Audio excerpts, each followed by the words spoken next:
Hi everyone, welcome. Today we're going to talk about the brand Keiko Mecheri, which is an American brand, Californian brand from Los Angeles, that I really appreciate and like. I mean, this discovery kit was gifted to me, not by the brand, I don't do collaborations. This was gifted to me by, a perfumery after my purchase.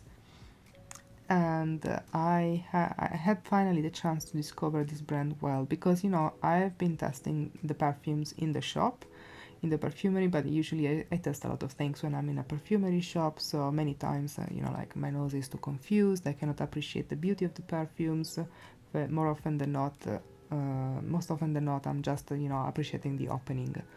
I think that's a good chance, to get a discovery kit for, really discovering a brand. And I have to say, I'm very impressed with Keiko Mecheri. I think their compositions are very well balanced, very elegant, refined. I think it's dreamy perfumery. I really like it. So the story behind the brand, of course, I don't know it. The only things I know is that Keiko Mecheri is an artist from Los Angeles. She was born in Japan and then moved to LA with her family and grew up there and met her husband. I don't remember his name, but Mecheri is the surname from the husband, in Paris, and eventually they moved to LA and decided to start the Keiko Mecheri brand. Let's talk about perfumes now. Okay, let's start with Grenade. So this is a grapefruit, not a grapefruit, a pomegranate perfume. So you have pomegranate reed, so citruses, rose, angelica, and musk, and it's part of the fresh perfumes, and it's a floral fruity perfume. And I can tell you this is a very slightly acidic, slightly sweet, well balanced rose and pomegranate combo of a perfume. Very nice, very modern, very contemporary. Yeah, this is a very contemporary perfume nowadays. I think it leans a bit more on the pomegranate rather than the rose, but yeah, probably we need to test it on skin to see whether it behaves the same as on the paper. Yeah, I could not test them on skin today, so I will test them, with time, and maybe talk about any of them during my future videos. Then we have the beautiful ones. That's it's from one of the soliflorals, and yeah, that's about tuberose. Yeah, citrus notes, patchouli, gourmand notes, floral fresh. So the patchouli is not prominent at all in here. This perfume, let me smell it. I want to make sure it's the one I think of. Yeah, yeah. So here you get an oily tuberose that to me makes me think of the color gray, and this is the same type of tuberose that you're gonna find in Maison Crivelli Tuberose Astral. So if you know that one, then you can imagine how this one smells. They're not tubes, but the type of tuberose is very similar. Oily, makes me think of gray, slightly green. Very beautiful perfume, very beautiful tuberose, very unisex, genderless. Then we have Lucom, which is the most famous perfume from the brand.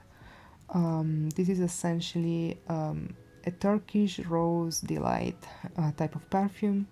So notes of hawthorn blossoms, which it smells kind of like a clean jasmine. Bulgarian rose, vanilla comoros, and precious woods. This is a 1998 perfume, so it's kind of dated. And it does smell a bit dated, to be honest with you. But if you like Sweet Oriental Dreams by Montal, which is, I think, one of the closest to Lucom, or if you like, I think it's called something like Rahat Lucom from Serge Lutan. I have it, I just don't remember the name well. That now is in the Belle collection. It used to be in the normal collection many years ago. Yeah, those are kind of close to this one. In the Serge Lutens one, you have a cherry note, which is pretty prominent, and it's not in here. But other than that, they're very similar. So in here, I don't smell anything that is really like almondy or cherry-like, while the Lutens one has a very prominent cherry marzipan type, cherry bitter almond type of note, which I think works very well, by the way, with this profile. And it's also drier, the Serge Lutens. So this is like a powdery, sweet rose and vanilla, kind of sweet almond as well, but there's no almond really. You know, I like bitter almond. I don't smell that almondy facet in here. Then they also came out in about 10 years later in 2007 with the Parfum du Seurat, so the perfume, the evening perfume for the Leucombe composition. And what you have is that essentially, well, the classical Leucombe tends to dry down to kind of a clean powdery perfume. This one is more ambery. And so indeed you have rose absolute, vanilla absolute, benzoin and ambery notes. It's always essentially the same fragrance, but it's more on the ambery side of things. It's warmer, essentially warmer, and maybe a tad less powdery, but about, you know, about the same fragrance. Then we have Bal de Roses. This is a rose-centric perfume with a soapy dry down. It's like a powdery, soapy rose dry down, and it opens up with a very, very intense. Indeed, it's part of the Les Eaux Intenses collection, which, you know, it's the intense waters, so the intense perfumes. And it's a floral oriental. I think when I think of an oriental rose nowadays, we think of something a bit kind of stronger. That's not the case here. More like the rose is sweeter. That's not the case here. Here you're gonna get this mix of roses, very intense, the rose, but it's not the only note. It stays on top of a very well balanced mix of the sandalwood, the tonka, the vanilla, the musk, and the amber and the benzoin. And if there's anything that is predominant in that mix, is probably the musk, but slightly so. Then we have peau de pêche, which means peach skin, and it's part of Les Eaux Tendres, so this is going to be a tender or light perfume. It's a skin scent perfume type of idea, right? So this is oriental, fruity, fresh. So you're gonna get Japanese white peach, orris powder, sandalwood, and musk. So what I smell in here, okay. So as I said, the dry down is a skin scent, like second skin, your skin but better type of thing. With this almost, to me, osmanthus, but not apricots type of, the floral part of the osmanthus is in the dry down, with some reminiscence of the peach in the opening. In the opening you're gonna get, to my nose, a yellow nectarine peach, with some other stuff of course, but that's the type of peach that I'm getting from this one. Then here we have Sun Loving by Keiko Mecheri, always of course. That's Nomad collection. It's an oriental citrus, and you have zesty bergamot, davana, tuberose, a floral accord, oud, patchouli, Kashmirian driftwood, ambery cord. Oh, essentially what you're gonna get here, I call it the angry tuberose, let's say. So what you get here, I mean, tuberose is already strong, but with this concoction of notes, it gets a bit wilder, let's put it this way. You're gonna get marine, woody accord with some earthy patchouli, which is dry. Everything is dry here, with tuberose on top. That's what I smell in here. Let me smell it again for you. Yeah, tuberose on top of driftwoods, and some slight touches of patchouli, dry and salty. It's not really salty, you know, marine like. It's I think it's very beautiful, to be honest with you. Very beautiful. Not my cup of tea, meaning that I usually don't go for this type of scents, but this one has a very beautiful dry down. The opening is a bit, for me, a bit too strong. It's not too strong in general, the perfume, it's just that I personally prefer a tuberose that doesn't come with patchouli, oud and driftwoods. But yeah, it's I think this is very well done. Then we have Paradise Lost, which is one of my two favorite perfumes from the line. And it seems to be the usual sunscreen, suntan type of perfume. So you have citruses, Indian tuberose, tiare, ylang ylang, coconut, sandalwood, and Tahitian vanilla. But so the dry down is a kind of a clean lotion with tropical hints. Yes, very beautiful, very refined, very elegant, very sensual. Second skin type of thing. And then this is from 2011, by the way. Yeah, and in the opening, you're getting tiare, ylang ylang, coconut, and vanilla on top of tuberose.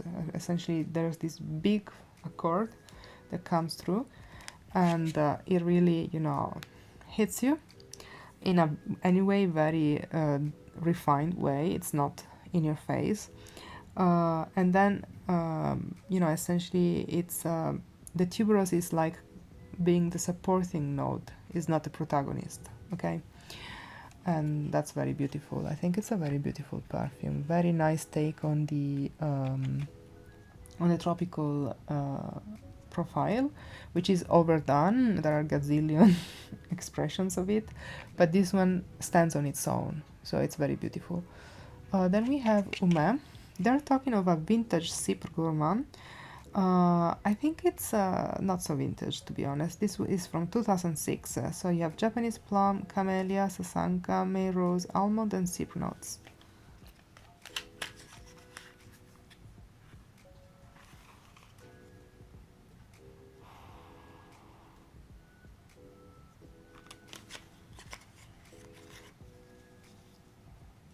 I think you smell the Cypre cord the most when you spray it in the opening. You also get it anyway in the dry down.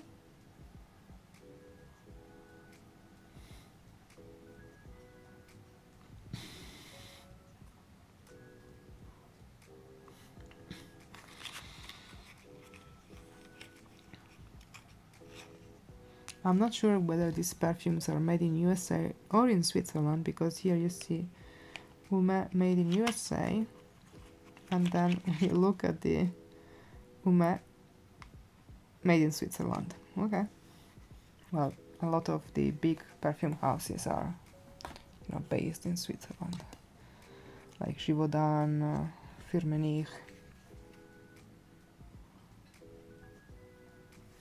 So this perfume, it's a perfume that I really liked when I tested this discovery kit during winter time. I could also smell something almost almondy. Well, now I don't. I really don't. And so yeah, so I'm a bit undecided about how much I like this one. I like it. It's a beautiful perfume. You have the plum, you have the rose, but I don't smell the almond anymore now. I smell more the Cypre notes. I think it depends on the temperature, you know, now it's summertime. Tonight is actually raining. I don't know if you can hear it. But yeah, it's a humid summer night. Kind of fresh, to be honest, to be summer, but... Here we have the tropical fruit take from Keiko Mecheri, Passiflora. And it's part of Les Eaux Fresh collection, so we have a fresh type of perfume. So it's a fruity fresh perfume with passion fruit, floral notes, lychee, green mango, yellow fruits, and white musk. I like it because, you know, like nowadays we are used to smell the fruit in a gourmand way, very edible fruits in the opening of tropical perfumes. Well, that's not the case here. You have an abstract concoction of fruits, and it doesn't smell like the tropical juice, you know, just to mention something that one could think of. It's probably leaning a bit more on this very green mango. Some yellow plums maybe, mixed with some yellow plums. Some other tropical fruits. It's very kind of leafy green, almost like jungle smell. I think of a tropical jungle, but it's not super green, okay? It's just the greenness that you have in the fruits. Yeah, I mean, I think this is a very nice take on the jar. And it's very happy, fruity, fresh, tropical, very beautiful passiflora, very different from the usual one, so you may want to test this one. Let's see if they say when it came out. No, they don't say it. Then what else? They will smell. No, we didn't. So this is Rebel Hearts, and you have here amaretto accord, citrus notes, Turkish roses, vanilla Madagascar, and it's an oriental type of perfume. I really like this one. Yeah.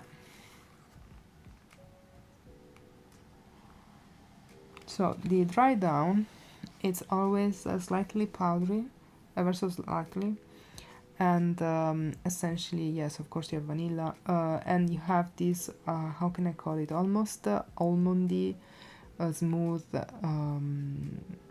lotion, rose lotion, okay? The rose is not very strong, but when you spray it, I mean, like in the opening, you're gonna get the amaretto, you know, the like the liqueur.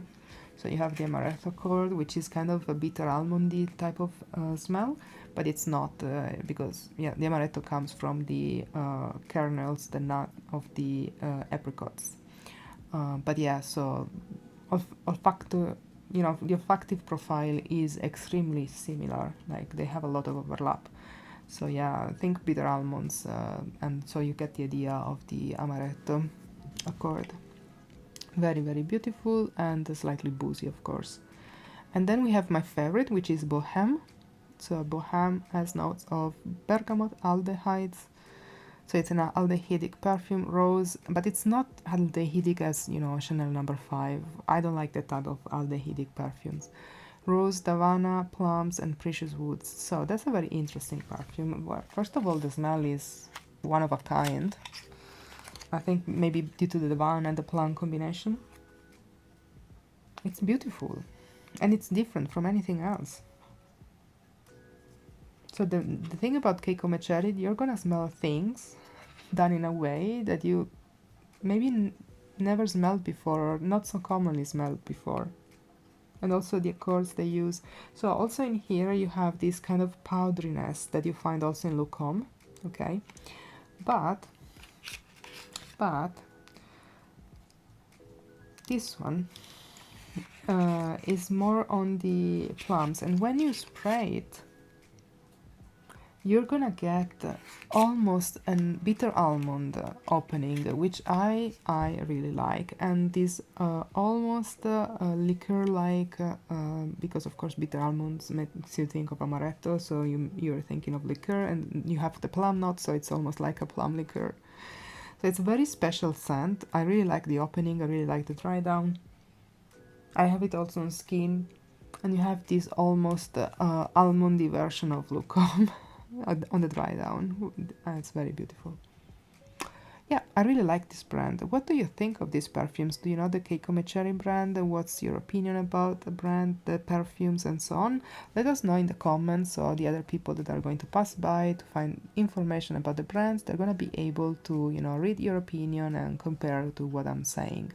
I hope you liked it, and see you in the next one. Bye!